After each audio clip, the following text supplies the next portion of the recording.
Բարի երեկո եւ բարի գալուստ հայկական ժամանակ տեսակապի միջոցով զրուցելու եմ Վիրահայ հասարակական գործիչ Գեորգի Թումասյանի հետ։ Բարև ձեզ, պարոն Թումասյան։ Պարոն Թումասյան, հակակոռուպցիոնի վերջին բացահայտումները մասնավորապես այն մասին են, որ Ուժեղ Հայաստան կուսակցության անդամները, նրանց հետ համագործակցող հասարակական կազմակերպության ներկայացուցիչները փորձել են մի շարք մարզերում եւ համայնքներում ընտրակաշառք բաժանել։ Նարեկ Կարապետյանը իր էջում գրում է, որ ձերբակալվող մայրիկների մասին եւ ասում, որ իրենց առաջարկած նոր Հայաստանում նման իրավիճակ չի լինելու, ոչ մի մայր չի տուժելու, այդպես էլ չբացատրելով, թե ինչու Ուժեղ Հայաստանի ներկայացուցիչները եւ նույն մայրիկները ստիպված են ընտրակաշառք բաժանել։ Նախ հասկանանք ընդհանուր առմամբ ֆենոմենը, որը ըստ էության առաջին անգամ Հայաստանում ընտրակաշառք բաժանելու ճանապարհով գնում է ընդդիմությունը։ Եվ արդյոք դա կօգնի իրենց այնուամենայնիվ իրենց տեղն ունենալ խորհրդարանում։ Ակնհայտ է, որ իրանց քաղաքականությունը դրա վրա է հիմնված, դուք հիշում եք, ես ձեր եթերում էլ խոսում էի, դեռ երբ իրանք շարժում էին եւ դեռ երբ մեր ձևով էին կոչվում, որ իրականում խոսք է գնում եւ գործը գնում է այն ուղղությամբ, որ իրանք ուզում են ձևավորել այդպիսի բարեգործական ցանց, ոչ ֆորմալ կառույցների, որի միջոցով հետո կկարողանան միանգամից անցնել քաղաքական դաշտ եւ հենց այդպես եղավ, անցնելով քաղաքական դաշտ այդ ցանցը ձևավորված է, որտեղ որ հսկայական գումարներ են ներդրված եւ առասարակ ռուս օլիգարխ Սամվել Կարապետյանի ամբողջ քաղաքական կապիտալը հիմնված է ֆինանսական կապիտալի վրա, առանց ֆինանսական կապիտալի որևէ այդտեղ իրական քաղաքական բաղադրիչ չկա եւ ուստի իմ համար սա շատ տրամաբանական էր, ես կարելի ասել, որ ակնկալում էի նույնիսկ եւ երբ օրերս նաեւ վարչապետը հայտարարություն արեց, որ ապօրինի այդ գումարների սահմանափակում կլինի, ես համոզված եմ, որ ինքը ուներ նաեւ տեղեկատվություն նրա մասին, թե ինչ ծավալի գործընթացներ է տեղի ունենում, դա իհարկե ոչ միայն երկրի ներսից է, այլ մենք տեսնում ենք վերջի ժամանակահատվածում Պատշաճ Հայաստանի մարմինների կողմից սահմանափակումներ Ռուսաստանից գումարների ներմուծման փորձերի Հայաստան, ոչ օրինական ձևով, դա էլ իհարկե այդ ռուբլիները, որ այդտեղից գալիս էր, ուղղված էր լինելու ընտրակաշառք վճարելու համար, եւ առասարակ պետք է ասել, որ գործընթացները այդ սցենարով շարունակվում են ոչ միայն Հայաստանի ներսում, այլ նաեւ դրսում էլ, Ռուսաստանում էլ, Վրաստանում էլ կան գործընթացներ, ուստի իրանց գլխավոր ուղղությունը հենց ֆինանսների միջոցով մարդկանց հետաքրքրելը մասնակցեն ընտրությունների եւ քվեարկեն իրաց օգտին։ Պարոն Թումասյան, Դանիել Իոնիսյանը հարցազրույցում նաեւ հայտնում է ինֆորմացիա, որ գնալով մեծանում է այն աշխարհագրությունը, նկատի ունի Ռուսաստանի Դաշնության տարածքում ամենատարբեր մարզերից, քաղաքներից մարդիկ խոսում են այն մասին, թե ինչ ճնշումներ կա իրենց վրա եւ նաեւ խոսվում է այն մասին, որ այդ բոլոր գործընթացներում ներգրաված է ակտիվ ներգրավվածություն ունի եկեղեցին, այսինքն նաեւ ուխտագնացությունների ներքո են փորձում կազմակերպել հայրենակիցների այսպես Հայաստան վերադարձ այն ընթացքում, երբ պիտի Հայաստանում տեղի ունենան ընտրություններ եւ նաեւ նրանք պիտի ունենան իրենց մասնակցությունը, այսինքն եկեղեցին նույնպես ակտիվ ներգրավվածություն ունի, հիմա այսպես ուխտագնացություններ են կազմակերպում իբրև թե մայիսի վերջ հունիսի սկիզբ դեպի Հայաստան եւ մարդկանց են ներգրավում, ովքեր պիտի գան եւ ընտրեն։ Այսինքն ամենատարբեր մեխանիզմներով, եղանակներով փորձ է արվելու միջամտել ընտրություններին, ես ճիշտ եմ հասկանում։ Այո, ակնհայտ է եւ այդտեղ որ եկեղեցին դաշնակցությունը եւ ռուսական հատուկ ծառայությունները միասնական են աշխատում, դրա մասին խոսում է ոչ միայն այդ գործընթացները, որ իրանք ուզում են միասնական ջանքերով բերել մարդկանց, այդ թվում Ուժեղ Հայաստանը առանձինն է աշխատում այդ ուղղությամբ, եկեղեցին առանձին իր օրակարգը ունի, դրա մասին նաեւ խոսում է օրերս KGB-ի գործակալ Եզրաս Ներսիսյանի կողմից արած հայտարարությունը Մոսկվայում, որ քվեարկել քաղաքացիական պայմանագրի համար մեղք գործել է իբրև, դա իր հայտարարությունն է, եւ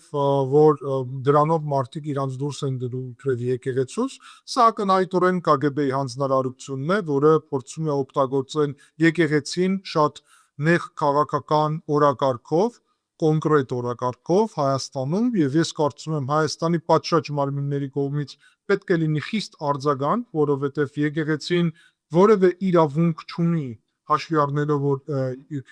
ինչպես կառույց ունի իրավունքներ Հայաստանում, կրոնական կառույց լինելով իրավունքներ չունի քաղաքական գործընթացների մեջ այսպիսի ուղիղ միջամտելը եւ միջամտության բերում է նրան, որ արդեն քաղաքական իշխանությունի հնարավորությունները եւ նույնիսկ պահանջը, որ իշխանությունը միջամտի եկեղեցու գործերի մեջ, ել ավելի ամենաբարձր աստիճանի է աճում, որովհետև թույլ չի կարելի տալ, որ սա միակողմանի տեղի ունենա, այսինքն սա շատ վտանգավոր գործընթաց է, աշխարհագրությունը աճելու է ակնհայտորեն, որովհետև Ռուսաստանը ցավոք եւ վարչապետը շատ ճիշտ ասաց, որ այս մարդիկ վնասում են հայ-ռուսական հարաբերություններին, այս մարդիկ փորձում են ամեն ինչ անել եւ ստիպել նաեւ գտնել Ռուսաստանում աջակցություն, անցկացնել իրենց շահերը եւ դրանով մեծ վնաս հասցնելով հայ-ռուսական հարաբերությունները, պետք է Ռուսաստանի խնդիրն է արդեն, որ թույլ չտա, որ այս մարդիկ դա անեն, ամեն դեպքում ես համոզված եմ, որ հայկական պատշաճ մարմինները ոչ միայն ինչպես օրերս տեսանք, երբ ձերբակալվեցին տարբեր անձինք, ով կապ ունի այդ ուժեղ Հայաստան կուսակցության եւ կաշառքի հետ, ապա ես կարծում եմ նաեւ, որ այդ գործընթացները եւ ծավալը ել ավելի կաճի, ընդ որում դա նաեւ կվերաբերվի նախընտրական եւ ընտրական գործընթացների ժամանակ այդ աննկարագրելի հոսքի, որը սպասվում է, ինչպես արդեն ասացի, ոչ միայն Ռուսաստանից, այլ նաեւ Վրաստանից, Ջավախի մասն է խոսքը, բայց նաեւ պետք է նշել, որ Հայաստանը կարող է քննարկել ուրիշ սցենարներ սահմանափակելու այդ միջամտությունը, այդ թվում հնարավոր է նույնիսկ քննարկել օրենսդրական փոփոխություններ, իհարկե հասկանում եմ, որ մոտ են ընտրություններին, բայց ամեն դեպքում իրավիճակը օրասական է այն առումով, որ շատ լուրջ հիբրիդային հարձակման ներքո է Հայաստանը, կարելի է քննարկել սահմանափակում, որ անձը պետք է Հայաստանում բնակվի ինչ որ ժամանակահատվածով, որ կարողանա քվեարկել, կամ կարելի է զուտ օգտագործել ad hoc մեխանիզմը, այսինքն սահմանափակել ընտրությունների եւ ոսկին 1 օր շուտ կամ 2 օր շուտ Հայաստան մուտք եւ ելքը ժամանակավոր, որ Հայաստանը կարողանա կայուն անցկացնել ընտրությունները, դա իհարկե այսպես ժամանակավոր մեխանիզմներ են եւ հատուկ մեխանիզմներ են, եթե իշխանությունները համարեն, որ իրավիճակը այդքան լուրջ է, որ ստիպված լինեն այսպիսի քայլերի դիմեն, դա նաեւ կարելի է անել։ Պարոն Թումանյան, մենք տեսնում ենք, որ նաեւ որոշակի մանիպուլյացիայի տարեր կան, այսինքն մանիպուլյացիան եւ վախեցնելու այս վախի մթնոլորտը գործիք են սարքել ուժեղ Հայաստանի տարբեր ներկայացուցիչներ, նույն Սամվել Կարապետյանը, որ ասում է, եթե քաղաքացիական պայմանագիրը ընտրվի, Ռուսաստանի եւ Հայաստանի միջև տնտեսական պատերազմ է տեղի ունենալու։ Նարեկ Կարապետյանը ի դեպ օրերս տոնում էր այն, որ Հունգարիայում ընդդիմությունը հաղթել է առանց մեկնաբանելու, որ այդ նույն ընդդիմությունը առնվազն պայքարում էր ինչ որ իմաստով ռուսամետ եւ եվրոսկեպտիկ հայացքներով վարչապետ Վիկտոր Օրբանի դեմ։ Այսպիսի մանիպուլյացիաները, կաշառք բաժանելը, Հայաստանում էլ որոշ հոգեվորականների ընդհուպ անեծքի լեզվով խոսել է, այստեղ էլ որոշ հոգեվորականներ հայտարարում են, որ եթե մարդիկ ընտրեն քաղաքացիական պայմանագրին, ազգի անեծքը թափվելու է նրանց գլխին։ Այս վախի մթնոլորտ առաջացնելով, մանիպուլյացիաներով, այնուամենայնիվ հաջողվելու է իրենց դիվիդենտներ հավաքել կամ մարդկանց իրենց շուրջ մոբիլիզացնել։ Ես համոզված եմ, որ չի ստացվի եւ հայ ժողովուրդը բավականին իմաստուն է, չնայած այս հիբրիդային հարձակումների, ժողովուրդը շատ լավ փաստացի տեսնում է եւ գիտի ուրեմն գործող իշխանության քայլերը եւ գործունեության արդյունքը հայկական պետականության համար, որը աննախադեպ աճ է գրանցել եւ դա օգտակար է եղել այդ թվում բոլոր քաղաքացիների բարեկեցության համար եւ ես այստեղ պետք է ասեմ, որ հարգելի հայրենակիցներ,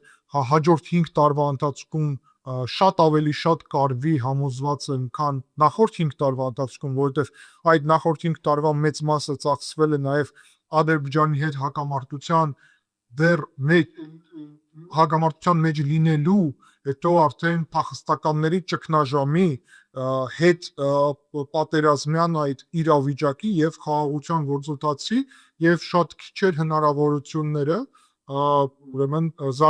ուղղել ուշադրությունը Հայաստանի պետության զարգացման, համոզված եմ հաջորդ 5 տարվա ընթացքում, երբ խաղաղությունը ամրապնդված է լինելու, ապա շրջափակում է տեղի ունենալու, Հայաստանի քաղաքացիները շատ ավելի լավ ֆինանսական, տնտեսական իրավիճակում կլինեն եւ պետությունը ել ավելի կամրանա, բայց իհարկե այդ մարդկանց խոսույթը շատ վտանգավոր է։ Իրականում մենք տեսնում ենք, որ նույն ուժեղ Հայաստան կուսակցության այդ հավաքի ժամանակ հոգևորականներ ելույթ ունենում, մենք տեսնում ենք կրոնական բաղադրիչները, մենք նաև տեսանք, որ որևէ բանով չի տարբերվում իրանց պոպուլիստական խոսույթը Ռոբերտ Քոչարյանի եւ Դաշնակցության խոսույթից, նկատի ունեմ ուժեղ Հայաստանի, որտեղ որ նաև Արարատ լեռը եւ Ղարաբաղի թեման են հռչակել ինչպես գլխավոր ուղերձներ։ Ժողովուրդը գիտի եւ պետք է գիտենա, որ սա պոպուլիստական օրակարգ է, որևէ մեկը չեն պատրաստվում իրանք Արարատ լեռի կարգավիճակը փոխել եւ Ռոբերտ Քոչարյանը երբ նախագահ էր դա նույնպես չի արել, սա ուղղակի պոպուլիզմ է կլասիկ, որի միջոցով իրանք փորձում են ազդել մեր հանրության վերքերի վրա, իսկ այն ինչ անում է Կտրիչ Ներսյանի փոքրիկ խմբակը, դա աննախադեպ է առհասարակ, դա հսկայական վնաս է հասցնում եկեղեցուն իրականում եւ շատ կարեւոր է մենք հիշում եք ես նաեւ ասում եի որ ամենալավ տարբերակույն Կտրիչ Ներսյանից եկեղեցին պետք էր ազատել միջև այս ընտրությունները, բայց ամեն դեպքում իվա մենք տեսնում ենք որ քաղաքացիական պայմանագրի ծրագրի մեջ կա դա այդ գործընթացը եւ ուստի ես հորդորում եմ մեր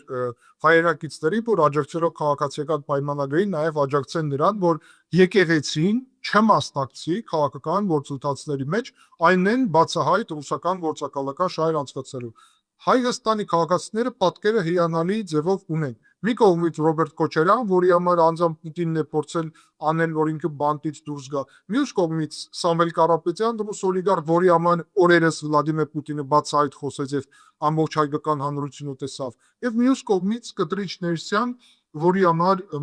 Մարիա Զախարովան, Սերգեյ Լավրովը եւ ուրիշ բարձր պաշտոնյաները Ռուսաստանում մտահոգ են եւ ուզում են հայերից պաշտպանել հայկական եկեղեցին, ամեն ինչ պարզ է իրականում մնում է որ հայ ժողովուրդը ճիշտ որոշում կայաց։ Պարոն Թոմասյան, այդ իմաստով մեկ այլ մանիպուլյացիայի մասին էլ եմ ուզում խոսենք, վերջերս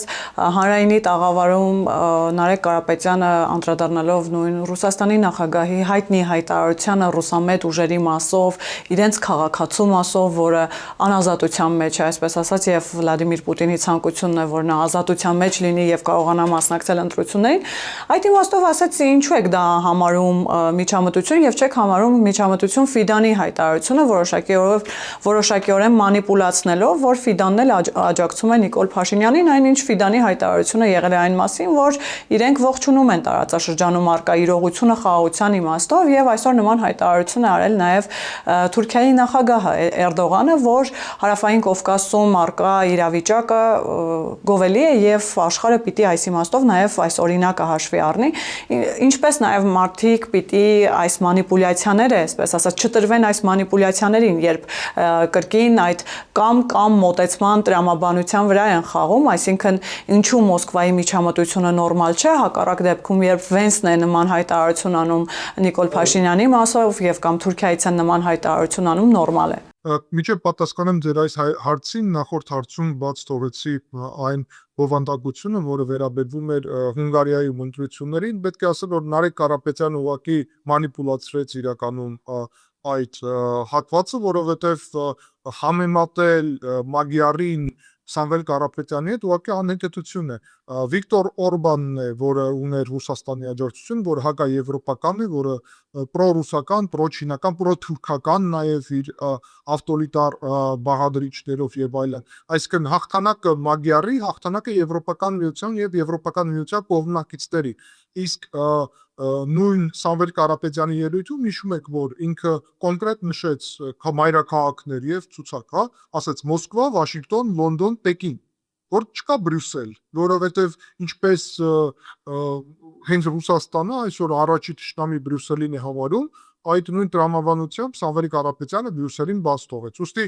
Մագիարի այդ ուղղությամբ Նարեկ Կարապետյանի ասածը եւս մեկ անգամ խոսում են նրա մասին, իմ համար ինչպես միջազգային հարաբերությունների մասնագետի, որ Նարեկ Կարապետյանը, որը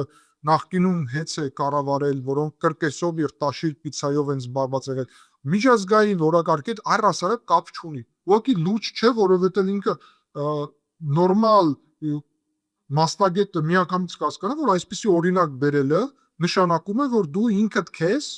այստեղ աննուրջ իրավիճակում ես դնում։ որովհետև Մագյարի հաղթանակը այսօր տոնում է Հայաստանում իշխանությունը, որտեղ դա եվրոպական միությունը ավելի ամրապնդելու է, տոնում է Ուկրաինայում իշխանությունը, որտեղ եվրոպական միությունը ամրապնդելու է, Վրաստանում ընդդիմադիր ուժերն են դա տոնում նաև եւ ակնհայտ է, որ Նարեկ Կարապետյանը այստեղ տոնելու հեջբան չունի իրականում։ Ինչ վերաբերվում է ձեր այդ հարցին, առաջերտին արեք մանիպուլյացիայի մասին, որ խոսում ենք, ասենք, որ հանրային հեռուստաընկերության եթերում Նարեկ Կարապետյանը չկարողացավ պատասխանել մեկ բարձ հարցի.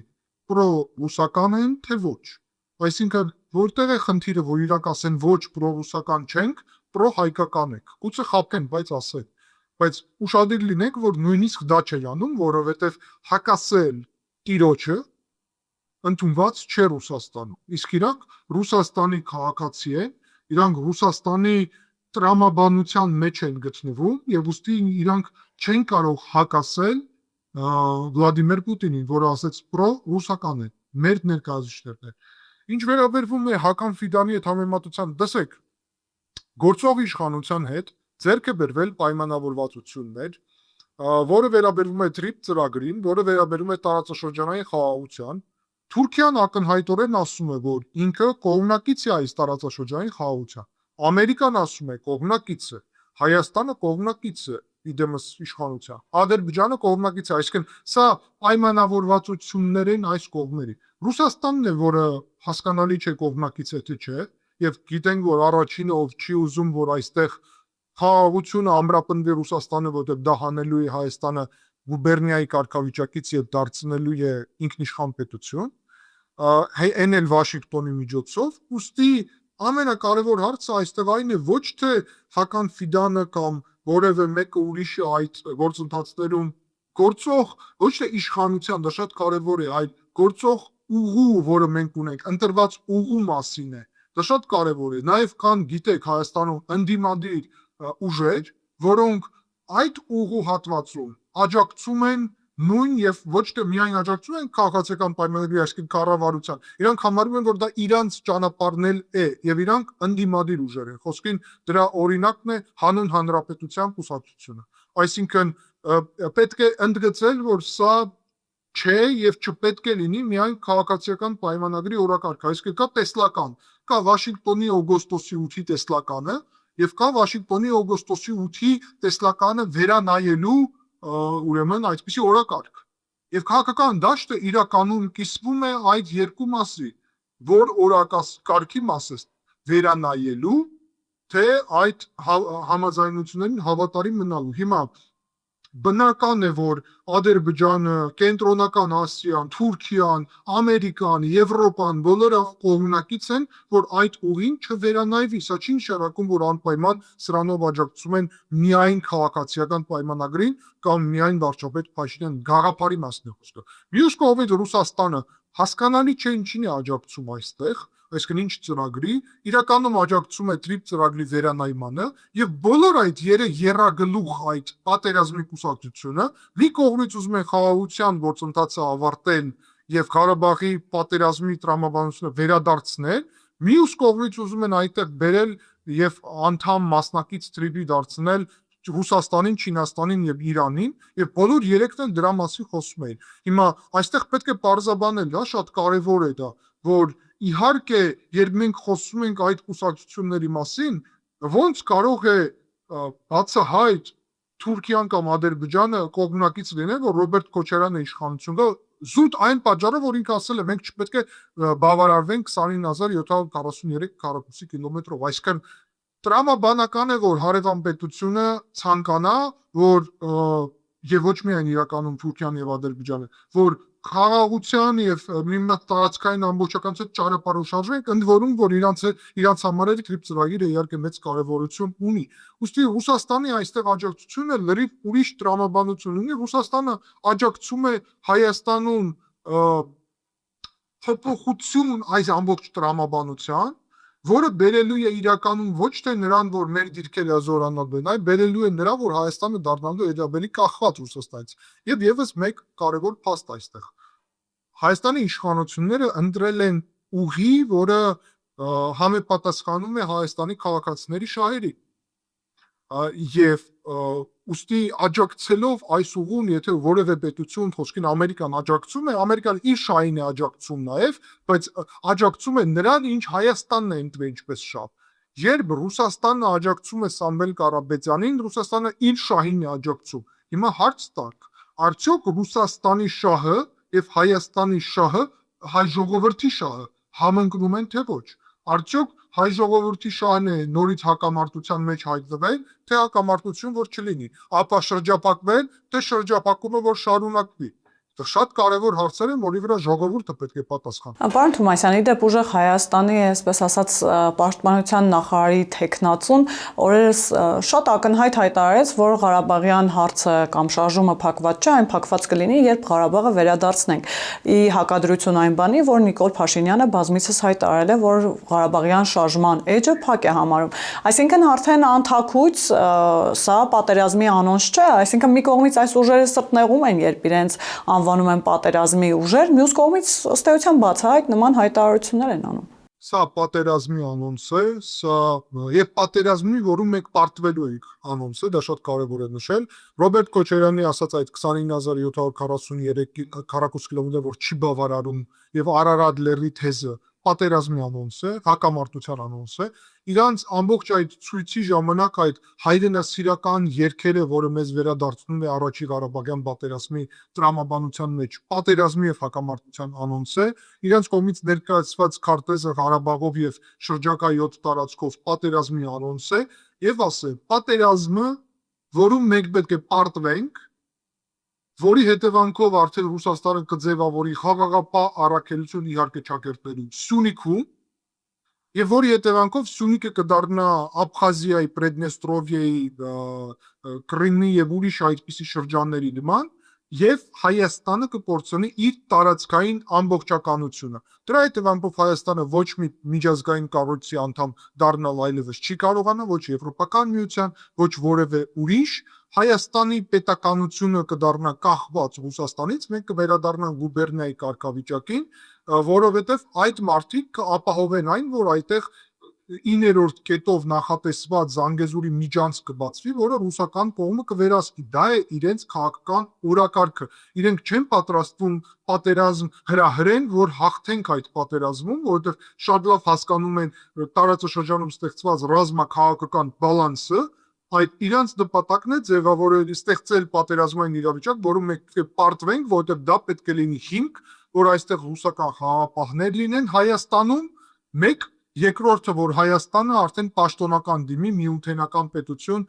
մտնելու համար, դա պետք է լինի ինչպես տես, որ ուրիշ ձև, ինչպես Ռուբեն Վարդանյանը իր ժամանակ ասել է եւ հետո Վիտալի Բալասանյանը կրկնեց, մենք պետությունը պահել չենք կարող, ուստի պետք է դառնանք Ռուսաստանի մաս։ Դա է իրենց քաղաքական բացահայտ ուրեմն մոտեցումը եւ հայ ժողովուրդը պետք է քվեարկի այդ մոտեցման դեպ։ Պարոն Թումասյան, օրերս Մարիա Զախարովյան սրտնեղում էր կամ ինչ որ իմաստով իր դժգոհությունն էր հայտնում այն իմաստով, որ Երևանը եւ Բաքուն նախընտրել են ուղիղ երկխոսելու ճանապարհը, սակայն ի հեճուկս դրան նաեւ առաջարկում էր այսպես միջնորդի իրենց կարգավիճակը, նաեւ հարթակ, որ Ռուսաստանը միշտ պատրաստ է եղել եւ հիմա էլ պատրաստ է իր աջակցությունը ամեն կերպ ցուցաբերել այս գործընթացին։ Եվ նաեւ սրան զուգահեռ մենք տեսնում ենք հայ-ադրբեջանական քաղաքասարակության շփումները, քաղաքասարակության ներկայացուցիչները Գաբալա քաղաքում էին երկօրյա քննարկումների եւ առևտրաշրջանառությունը առաջին ապրանքների տեսականին արդեն առաջին անգամ Հայաստանից է նաեւ ներմուծվել Ադրբեջան, իհարկե փոքր ծավալով, այսինքն փորձ է արվում փոխադարձ առևտրական կապեր ձևավորել։ Սրա կարևորության մասին նաեւ խոսենք եւ Բաքվի եւ Երևանի միջև ուղիղ երկխոսության կարևորության մասին, պարոն Թումասյան։ Ուղիղ երկխոսությունը շատ մեծ կարևորություն ունի եւ դրական է միշտ, ասեմ ձեզ, որ ես լինելով Վրաստանից այստեղ ադրբեջանական համայնքը ներկա է նաեւ եւ հայ համայնքը եւ ադրբեջանական համայնքը միշտ է ունեցել է ինչ որ երկխոսություն,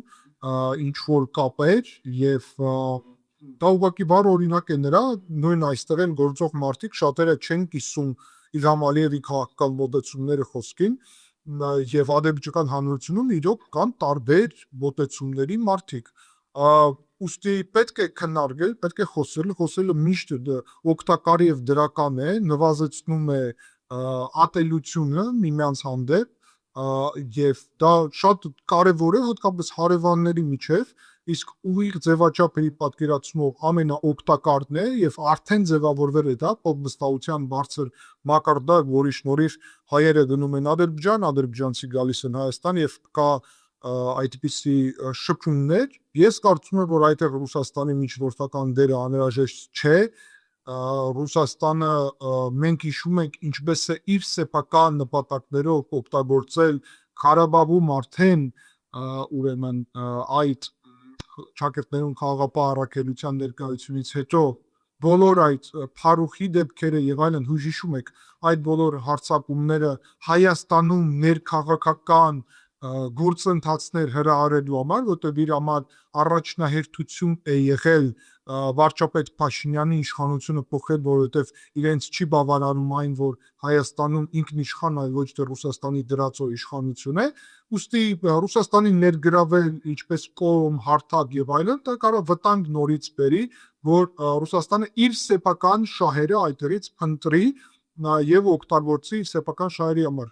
Բացի դրանից պետք է ասել, գիտեք, օրերս Օվերչուկը գտնվում է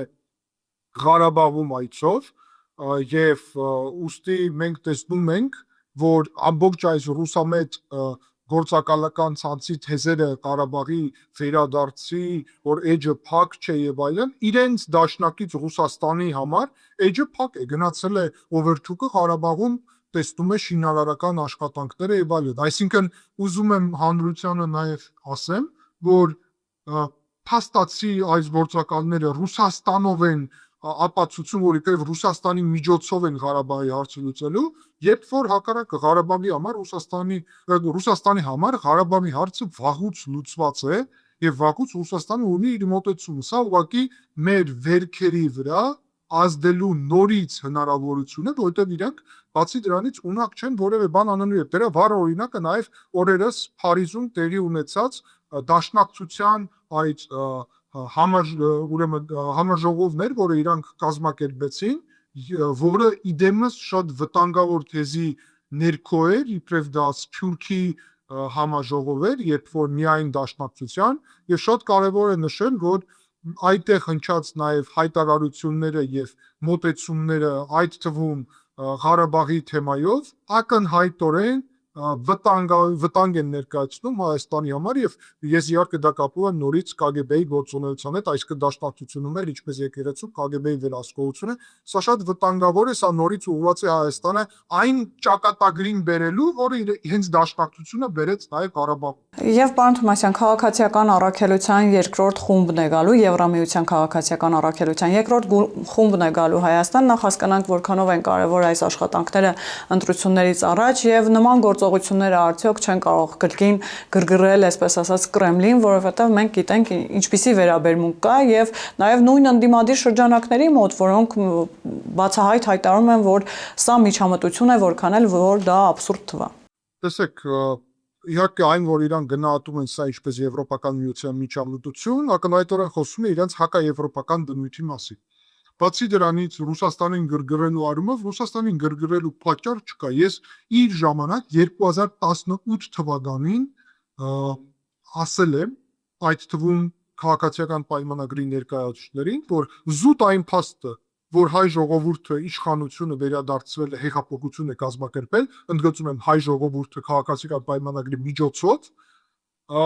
Ռուսաստանի գրգռելու համար բավարարից ավել է։ Այսինքն Հայաստանը չի կարող որևէ բան անել, որ Ռուսաստանը գոհ լինի նրանով, որ Հայաստանում ուրեմն